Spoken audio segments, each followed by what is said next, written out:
A prolific writer, columnist, blogger, and social commentator, Shobhaa Dey will now talk about her latest book, 70 and to Hell with It. In conversation with her is Chennai's own Vidya Raju Singh. I now welcome the ladies onto the stage. I'd like to welcome Shobhaa to our city. So happy to have her here and with her absolutely wonderful book, 70 and to Hell with It. I loved the title. When I picked it up to read, I thought this is the way one should write a book about this subject. I think Shobhaa Dey is a person who has been a columnist, an author. I think she's written published more than 20 books. Her stint with the three iconic magazines, Stardust, Society, and Celebrity, we don't need to say very much about them because everyone knows how she established the three magazines as an editor. She's always been outspoken. She's had the courage to speak from her heart without any fear of any repercussions of any type. She's also known to be one of India's most respected opinion shapers. She's a person who's positive about everything in her life. Her book is absolutely disarming in its searing honesty in every aspect that she's touched on in this book. And there's complete humility in everything, especially when she talks throughout the book about her age and how she's reached it. She goes back and forth. It's quite charming. Of course, there are doubts and insecure moments come through it very, very clearly throughout the book in every chapter that she's written. The book is about her life, and all of us, I think, are living that life. I don't know about the youngsters, but we certainly are living that life exactly the way she has written it in her book. And her book is not just about reaching any particular age. And I think it's a coming to terms with one's life at any stage of your life, any or every stage of your life. The book is absolutely heartwarming and truthful. Shobhaa, the book 70 and to Hell with It, where did that come from? Before I respond to your question, good evening, Chennai and all the readers here. I'd like to thank Rachna and her team at the Hindu Lit Fest for inviting me. This is the first time that I've been invited, so I consider it quite an honor. Thank you very much. It's grown into one of the most important Lit Fests in India, and to be a part of it is definitely a privilege. I'd also like to thank Vidya, who I've known since 1976. The city of Chennai. I've done many, many book launches here over the last 30 years of writing.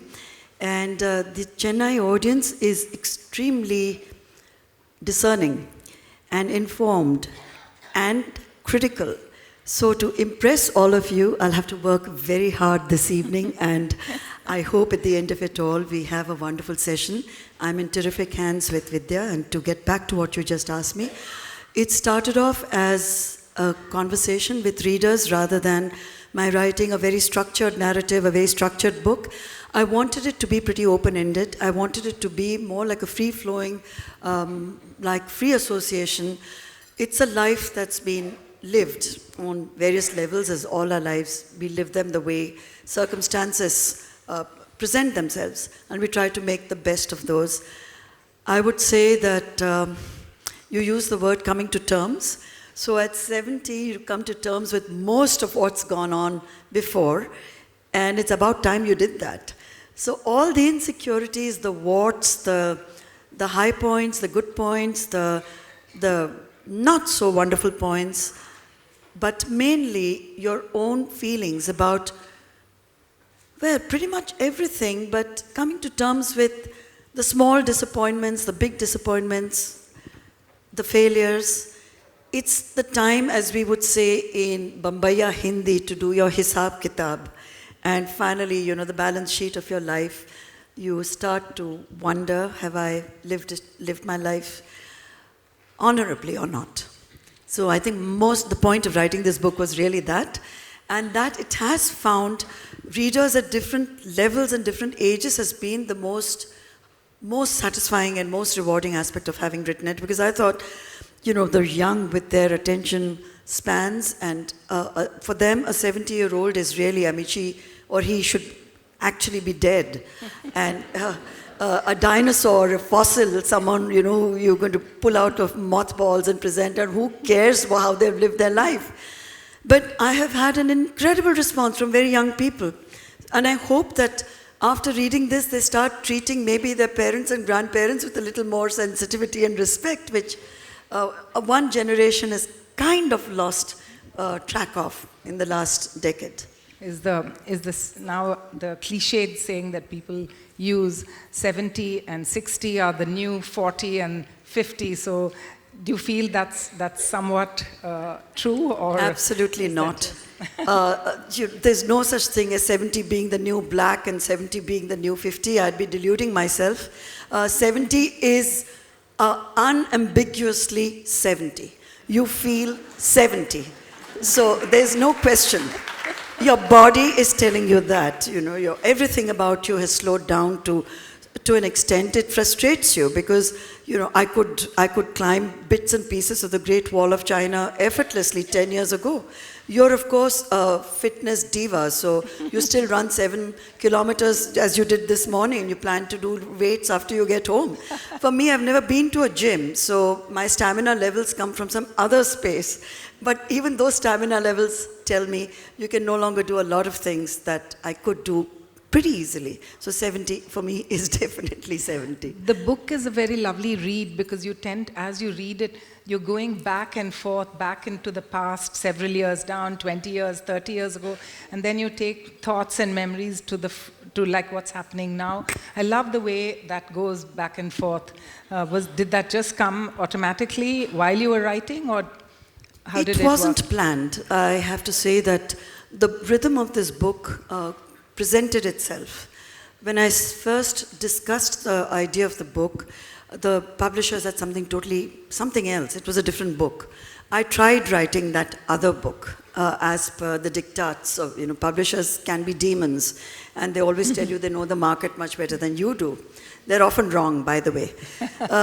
So at any rate, I said, with this book, I'm going to take my chances. I will write it the way I want to write it. And if it works, great. If it doesn't work, my bad. I will have failed at doing something which I've done with all my heart and with complete sincerity. So the original start to the book was, for me, the writing of it became extremely dull. And I told my editors, I'm sorry, but this is not working for me. And I started again, all over again. And then I wrote it like, it came in torrents, and it was really pretty much, it was unstoppable. And I'm so glad that for once I wasn't bullied by editors. It's difficult for people to think I can get bullied, but trust me, publishers and editors are capable of doing exactly that, because it's the age of bankers turned writers, and I'm not a banker, and I don't have financial advisors, and I don't start with a spreadsheet in front of me and say, okay, let's hit all the tick boxes. Which market, which demographic, where are we going with this? Do we have a Bollywood script inside that? Who will star in that? Before a single line is written.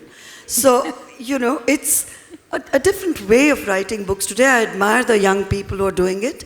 They're certainly making much more money than I ever did or ever will. But my method with this book, I went back to my own instincts, and I'm so glad that it happened the way I wanted it. So for better or worse, it's like a marriage. The book is out there, and you can love it or not love it, but it's my book, and I'm proud of it. It completely is, and also so many parts of it are so you, Shobhaa, because there's so much irreverence in the book to so many subjects, especially when you're dealing with age and all the various things. It begins to make you smile. I won't say it's a laugh out loud type, but at everything you read, you sort of get a little smile. Okay, this is something I know about. The next thing goes something, and you're very, very honest in what you've said of all these things. But you have to be candid, or don't even go there.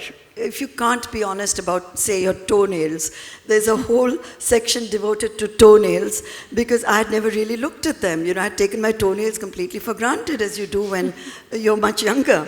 And then with a scare, you look at them one fine day and I said, oh my God, my toenails are telling me you're 70. So, you know, sometimes different body parts tell you things about yourself and you've taken those body parts for granted. So my toenails definitely were speaking loud and clear to me. And after that, the people who've read the book and have read the toenails bit have asked me actually to post pictures of my toenails on Instagram. They all want to see what it is that toenails tell you. So I had lots of fun, but also there was recognition. You can't just keep having fun in a vacuum. There has to be some resonance to that, the truths you are packaging in a way that people, readers can identify with. I think that's so true about the toenails. I remember my son Viraj, one day recently, he looked at my hands and he's like, Mom, what's wrong with your hands? And I'm like, I hadn't noticed anything till then. Then one tends to look at it. Now, children can be incredibly cruel and very funny. I'm going to get up and show you the back of my shirt for a moment. If you can read it. It says? Established in 1948. That was my daughter's birthday gift to me when I turned 70. And when I sent her a picture of my wearing it, she said, oh, how brave of you. I said, listen, there's a book which declares my age. So stating it on my shirt is a natural progression. And, you know, I liked her sense of humor. And I've never shied away from age, as you know. Always. You have two phrases which you said you absolutely despise. One of them is as one grows older, and the other one is when you get to my age. So you wrote that in your book, and I thought that's so true. Because you're constantly, I hope I don't do it excessively. I know I'm guilty.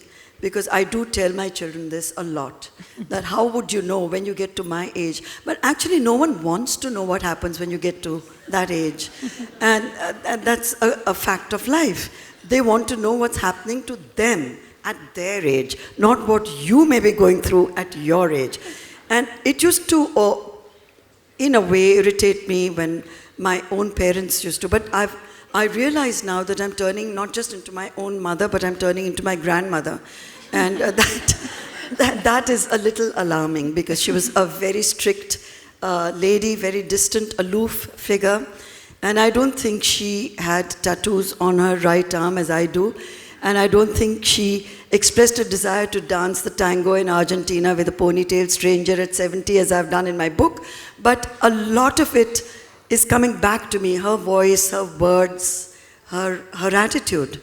And some of it is quite welcome because it's a reality check, it's good. What is it that's always given you the courage to say what you think and what you feel? What is it that sort of gives you that courage? The option to do anything else has never existed. It has never occurred to me not to do it. And not to say what you feel, and not to stand up for that, and take what comes with the turf and whatever the consequences may be. But particularly as writers and people who are in the public domain on various different platforms, it would be somehow dishonest to express an opinion that you don't wish to defend, want to run away from, or not own and not acknowledge. So it's important, particularly in today's day and age, to be saying things that may not be politically correct, but then I've never been politically correct. Even my column is called Politically Incorrect, and I've been writing that column for over 25 years. But in today's environment, I think it has a special significance. And when you talk of courage, I don't think I'm Joan of Arc, and I don't think I have some extraordinary reserves of courage or anything like that. I just speak what I believe is right, and as a citizen in a democracy, we all have exactly the same right, and some of us need to speak up more than we do. You did have a terribly frightening period of time when you had tweeted or written something, and the Shiv Sena and a lot of people came after you. That must have been a very terrifying time, and it'll be, It'd be lovely if we can hear from you your thoughts on that period. It took quite a long time to resolve it as well. It wasn't terrifying at all, because you can never be terrified of bullies. You have to look them in the eye. And believe me, bullies back off when you do that. When you show fear is when they have a natural advantage over you. They come in numbers, bullies generally do.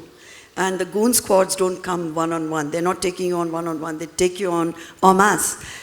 And when I did go down and confront them, I could have very well stayed hidden in my home, refused to meet them. There were a lot of police people. And these were very angry, very violent people representing this particular party and 3 other parties, by the way. It wasn't just them. Not just them. It wasn't just the Shiv Sena. And I felt that it was time to see who blinks first. And it was important to do that. That it led to a long, drawn-out process and police protection for more than 2 years, that I had to go to the Supreme Court to say that what I had tweeted did not amount to contempt in the first place, because I don't know how many people are aware, but that privilege motion can be a terrible tool used by the state to silence a lot of people who they don't approve of. And to be able to fight it, I just felt I'm fortunate that I had the resources to do so. A lot of people who are being hounded and persecuted and prosecuted may not have the financial resources to move the courts. Right. And they just have to take what is doled out to them, and the complete injustice of a state that uses every powerful weapon to do that. After that, again, when Gauri Lankesh was murdered, and there was a list that was published of 5 women who the person wanted to assassinate. He said, I demand, I will carry out serial assassinations of these 5 women. And my name happened to be one of those 5 women with the serial assassination. Once again, the police came back to the house and said, we are there to offer protection. And I said, no, thank you, because you cannot live in a paranoid atmosphere. You cannot live looking over your shoulder to see which coward is coming for you with maybe a gun, maybe not a gun, on a motorcycle, with a helmet on, and will melt away into the crowds, never to be caught again, never to be found again, never to be identified. And I did sign off on that, and I said, I absolutely don't want that police protection, because that again is suggesting that you're afraid. So that is no longer an option. I will take my chances and see what happens. Did you, at any point of time, feel any regret for having written or said what you did? What was it that you said that upset them so much? What I said was so idiotic in its... It was a humorous comment, but I don't think humor is necessarily understood today at all, but lampooning certainly isn't. But more than that, it is semantics. Because the people who are responding to a tweet which talked about Vaada Paruppu, which is a local snack in Mumbai, and dahi misal, which is also a local snack in Mumbai, and it had to do with a suggestion that prime time viewing in multiplexes was going to be enforced, and it was only going to be Marathi films at prime time in the multiplexes.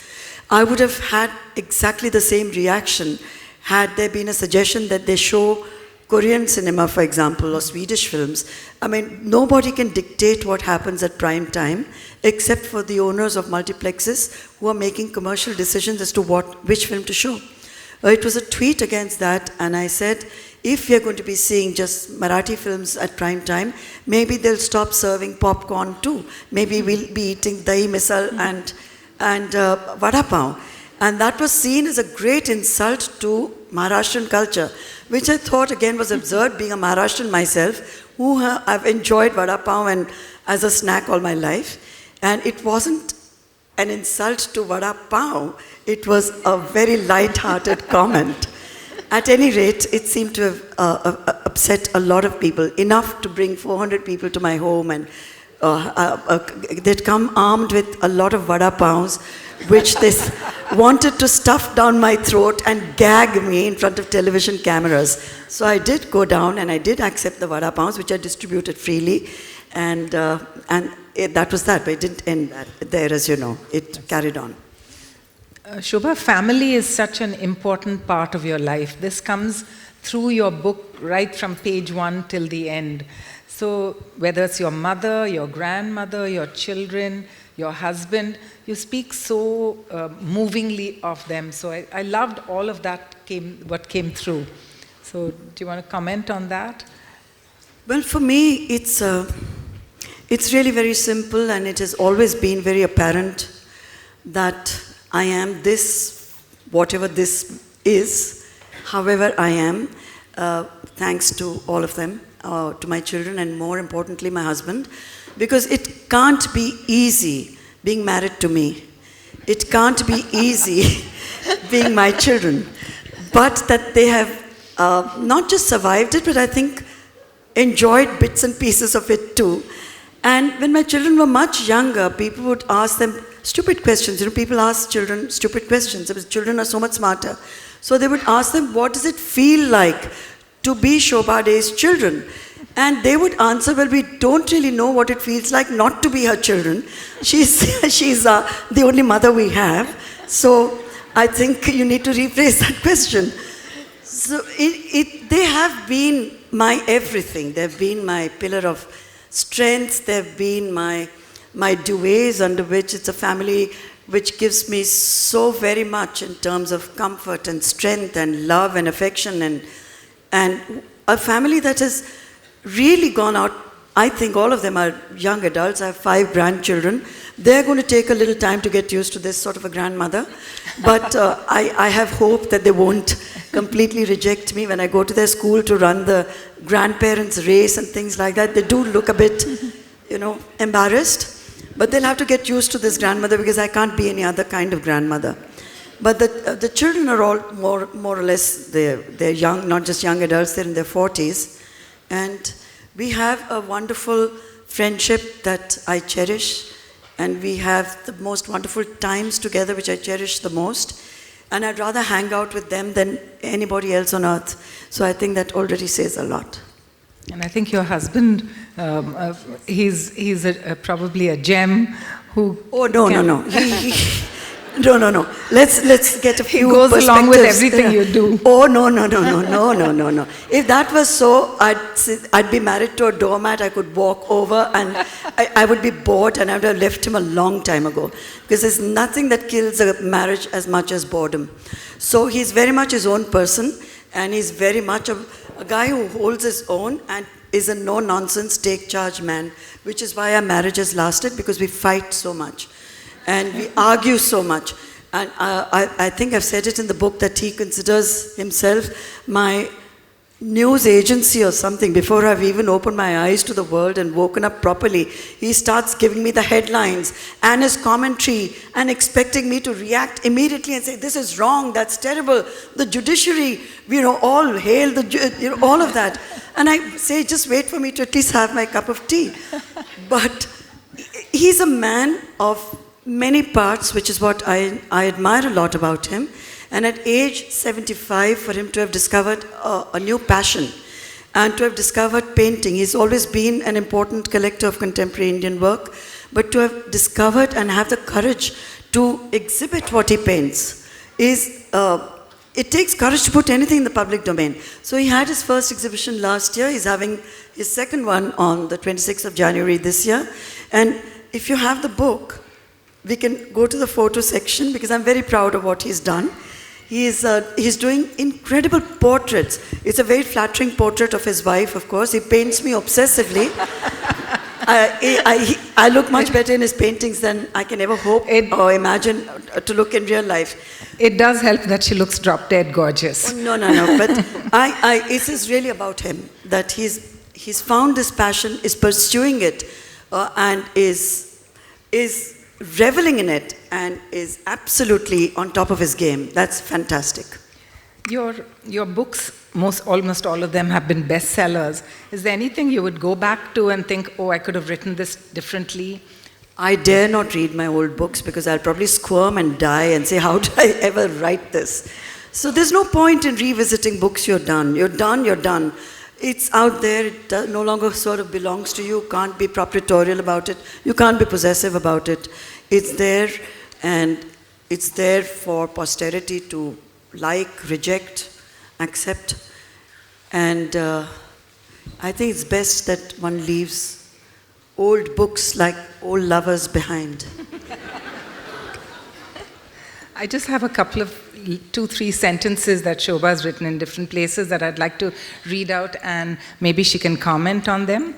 In one of the chapters she has written, I have an uneasy relationship with Twitter, but I have also made my peace with its destructive aspects. I never read reactions to a tweet, which automatically means I have zero idea what the trolls are saying. Well, I'm told I'm one of the most trolled women in Asia, which is an indirect slap on the face. I don't know what it's meant to convey, except that my opinions seem to annoy a lot of people. So Twitter is a beast we have to live with. You have to understand the nature of that beast and deal with it in a way that different people deal with it differently. A lot of people on Twitter respond and get into Twitter turf wars, and they are... I think that is a lot of energy that's wasted that goes down the tube, because you can never win against anonymity and people who hide behind different handles and dare not say what they want to say up front to your face. I just think that's a very cowardly way of dealing with people who have a different point of view. So when Disraeli told his queen, never complain and never explain, I thought that made a lot of sense. So that's what I do on Twitter. Just going back for a moment to your children, you had a very charming thing which I read that and I thought, oh, I wish I'd done this for my children too. And it was a letter you write to each one of them on every birthday. I thought that was just something so charming and so lovely. And do you want to say something? Well, I thought there I am pouring my heart out and I'm writing these emotional, mushy letters and saying what they mean to me. And the response for the last few years has been almost a shrug, and I used to wonder, do they even read those letters anymore? Or have they all outgrown that and think, come on, we're in our 40s, 30s, and aren't we done with your letters? So this year I didn't write one to one of my daughters, and I was very pleasantly surprised when she said, but why didn't you write it this year? So I knew she had read them all earlier. And she demanded a letter out of me, which of course I wrote. And it was I felt deeply touched that she asked for that letter. I wish I could go back 40 years to my son and start writing his letters, but maybe I'll do them from now on. And I think there's one more a piece that you've written in this, a paragraph. It says, no, darlings, nobody wants to retire. This is about age, I think. Not at 60, not at 80. There's something memorably tragic about that word. And it's the closest sentiment to, I'm sorry, can't see. It's a closest sentiment to death and perhaps prepares you for it.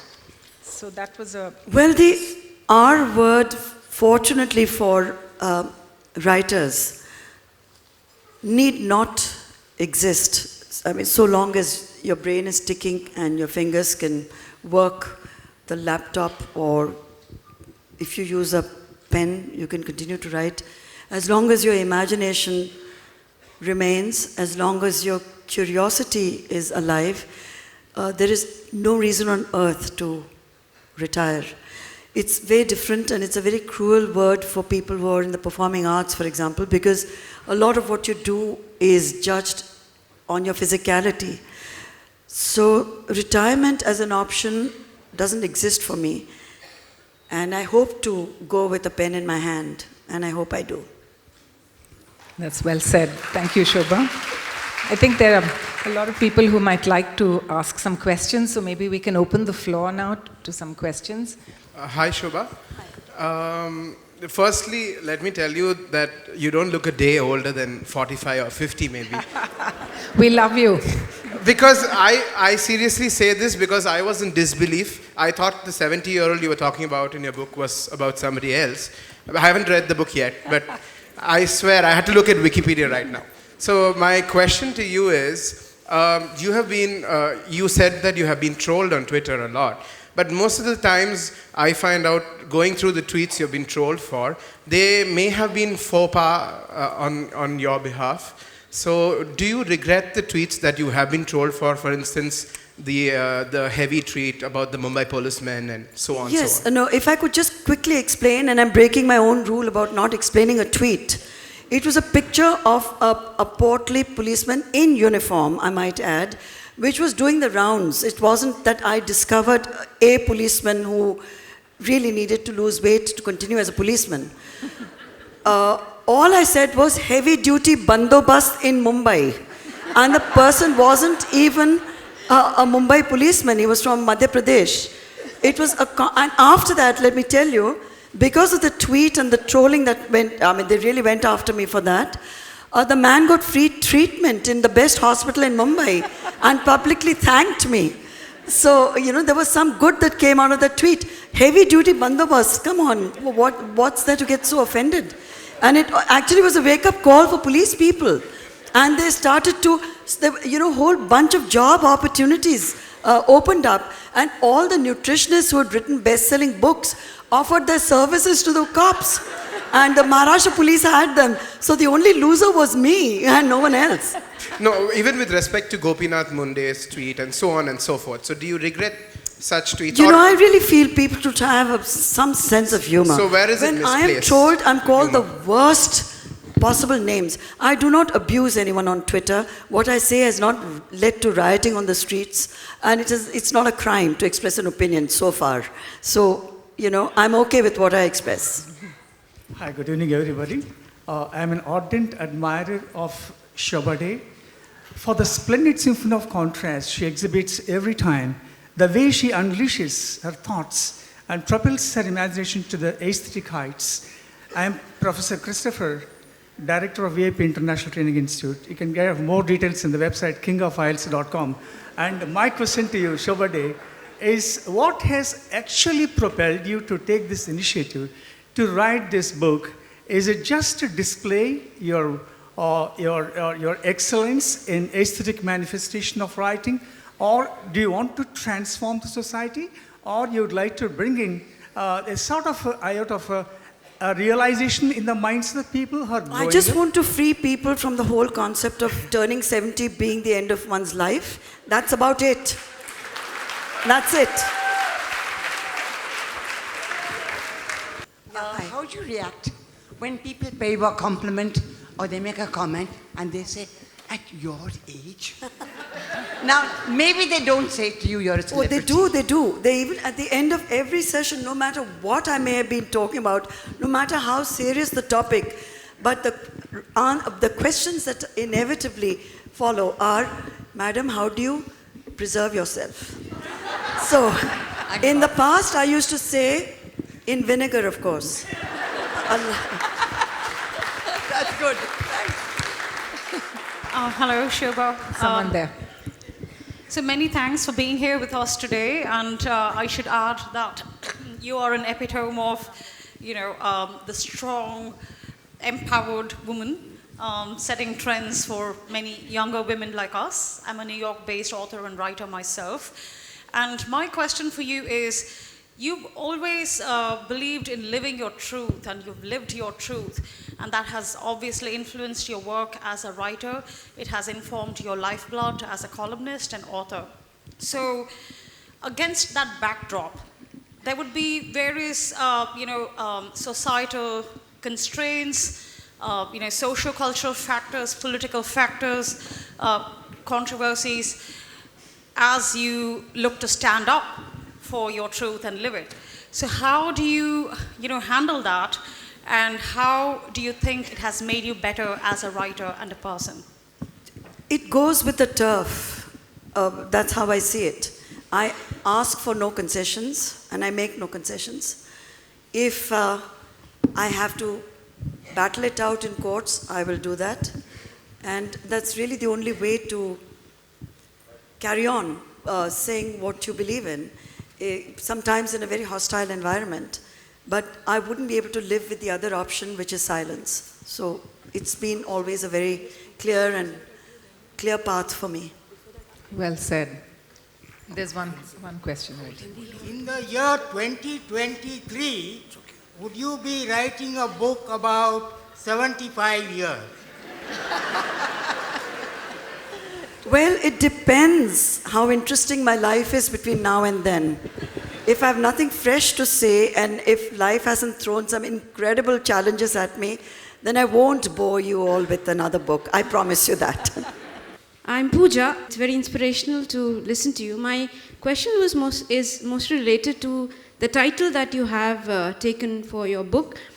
As a woman, we have always had constraint in terms of revealing our age. We are always trying to hide. My question is, why have you taken this title? Is it because you had that thought in your mind that as a woman, we do not reveal our age, or what was it? Were you trying to defy it? Why have you taken this title? To start with, age is a biological fact of life. That's about it. And men are as coy about revealing their age, let me tell you. It's not as if men go out there and say, hey, you know what, I've just turned 70. They don't. So these are vanity issues. So I wanted the cage of age to be broken through, because it's not a crime to turn 70. You should be able to say it with pride, and women in particular, because we do live in a very ageist world and a very ageist society. And why should anybody feel less? We've all lived our lives, and to hell with it. I wish I'd said it much earlier. I don't know why I waited till 70 to say it. I pretty much lived that, but it was very important, and something very strange and funny has happened ever since this book has been published. Complete strangers walk up to me and announce with a lot of pride and a lot of glee, madam, I'm 83, or I'm, 76. And I think if it has achieved that, then it was worth writing the book, because there's nothing at all to be ashamed of growing old. We should grow old with courage and with grace, and enjoy every moment of what life is offering us. Matter flows from place to place and momentarily comes together to be you. Many find the thought disturbing. Oh my God, this is very philosophical. Madam, I'm sorry I cannot respond to it so easily. It has completely thrown me about matter flowing and coming together and so on. I do not understand it, madam. I'm so sorry. I'll just take the next question. You being in Mumbai, how has it helped you to be what you are at 70? Excellent question. I don't think any other city in India would have tolerated me. So I really owe Mumbai a big one for just letting me be. I think Shobhaa will be signing books outside, and I'm sure she'd be happy to answer a few questions there as well. Thank you all. Thank you all very much. Thanks again. Thank you, Chennai.